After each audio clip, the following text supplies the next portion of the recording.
the cash carryover numbers of some of the major urban districts like City of Columbus that just passed another levy that adds to your property taxes. And that's also another story that we can talk about.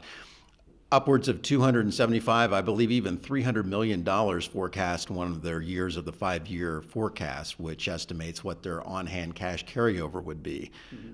That's a lot of money to have on hand. Obviously, if you're running a school system or a private business, you want to have some cash on hand, but you're talking about multiples of what your normal operating budget is here.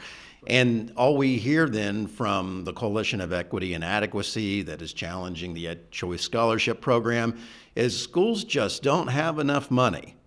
Really, it seems like many of these schools have more than enough money. Yeah, I think arguments where you use the best case to make your case, in one of the cases is, well, look at such and such school district and they've got this financial problem.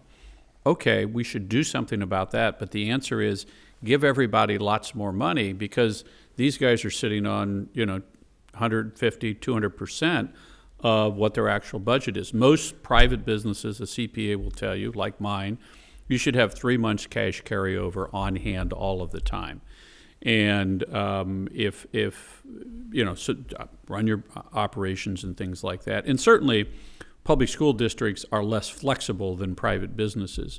Part of the problem is that the mandates that private schools or their employees have insisted we put on them about who can work there and how much they have to be paid, that's part of the problem.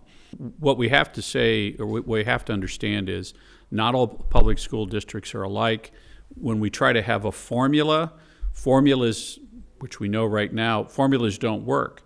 And there are probably a third of our school districts where we can simply say, you know what, you don't have to do all of this stuff because every year almost all your kids graduate, they all pass the test, they all show up for school, the attendance rate is 98%.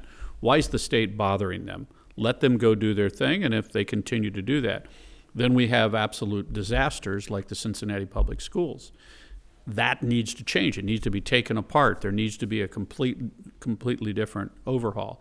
And part of it is the cash that these folks are sitting on top of, which belong in the taxpayer's pocket. Okay, and by the way, we have the income tax refund. We've had that for 20 years in state. We got rid of that, and we now have that if agencies in the state have extra money, it goes into the sales tax holiday every year. So the state's checking account is not where your money should be. It should be in your checking account.